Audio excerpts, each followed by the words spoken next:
کیسے ہو سکتا ہے؟ میں تو کسی چندر کو جانتا بھی نہیں۔ تو پھر لیکن میرے سر سے خون کیوں بہہ رہا ہے؟ او مائی گاڈ، کہ میں کیا کروں؟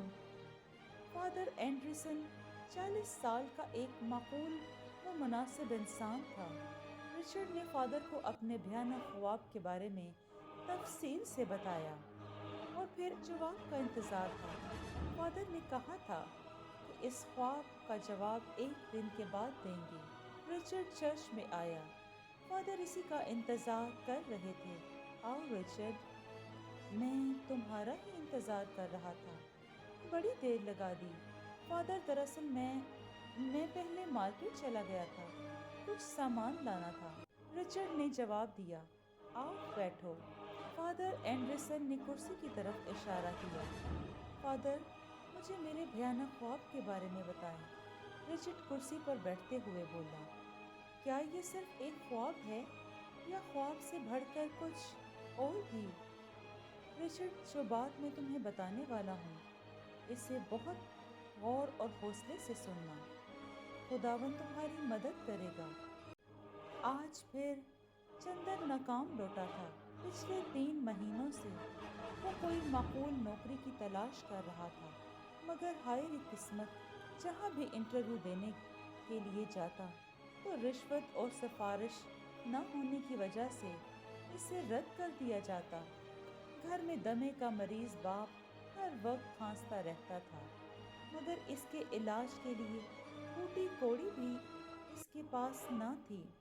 2 جوان بہنیں جہیز نہ ہونے کی وجہ سے گھر میں بیٹھی تھیں اور چاندی جیسے بال جھلملانے لگے تھے۔ ماں ہر وقت ان کے لیے جلتی کڑتی رہتی تھی۔ چندر سڑک پر آہستہ آہستہ قدم اٹھاتا ہوا چل رہا تھا۔ اس کے انداز میں شکستگی نمایاں تھی۔ اچانک چندر گرتے گرتے سنبھلا تھا کیونکہ اس کے پیر کے ساتھ کوئی چیز ٹکرائی تھی۔ چندر نے نیچے جھک کر دیکھا۔ کھلونا گھوڑے کا مجسمہ تھا۔ چندر نے اسے اٹھا کر بخوبی جائزہ لیا۔ مجسمہ دیکھنے میں بھی کافی قیمتی محسوس ہو رہا تھا، لیکن کسی قیمتی مجسمے کا یہاں سڑک پر کیا کام؟ چندر سوچنے لگا۔ چندر کو نوادرات جمع کرنے کا بچپن سے ہی بہت شوق تھا، لیکن حالات کی سخت آندھی نے اس کے شوق پر گرد کی موٹی تہہ جما دی تھی۔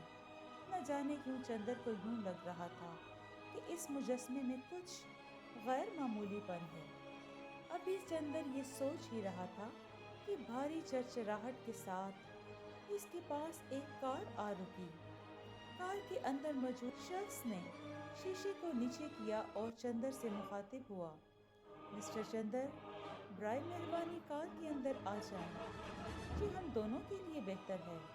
عجیب تحکم بھرا انداز تھا اس شخص کا، لیکن اس کی بات کرنے کے انداز میں ایک کشش بھی تھی۔ تبھی چندر چپ چاپ کار میں بیٹھ گیا۔ چندر نے اس شخص پر ایک تنقیدی نگاہ ڈالی۔ اعلیٰ پائے کا 3 پیس سوٹ اس نے زیب تن کیا ہوا تھا۔ چندر کی سوالیہ نظروں کا مفہوم سمجھ کر وہ شخص بولا، میرا نام بھیرو چنڈال ہے اور میں تمہاری مدد کے لیے یہاں آیا ہوں۔ میری مدد؟ لیکن میں تو آپ کو نہیں جانتا۔ پھر بھلا آپ میری مدد کیوں کرنے لگے؟ اچھا، تم مجھے نہیں جانتے، لیکن میں تمہیں جانتا ہوں، اور یہ بھی میرے علم میں ہے کہ تمہاری جینز کی دائیں پاکٹ میں ایک گھوڑے کا مجسمہ بھی ہے۔ وہ بولا، اچھا، اگر آپ میرے بارے میں سب کچھ جانتے ہیں اور میری مدد بھی کرنا چاہتے ہیں تو اس کے بدلے میں آپ مجھ سے کیا طلب کریں گے؟ چندر الجھن زدہ لہجے میں بولا۔ بھیرو چنڈال نے مسکرا کر کہا، تم درست سمجھے ہو دوست، یہ ہندوستان ہے، یہاں کوئی کسی کی ایسے ہی کچھ مدد نہیں کرتا۔ ہر چیز کی ایک قیمت ہوتی ہے، لیکن تم کو پریشان ہونے کی قطعاً ضرورت نہیں۔ میری اس عنایت کے بدلے میں تمہیں زیادہ بڑی قیمت نہیں چکانی پڑے گی، بس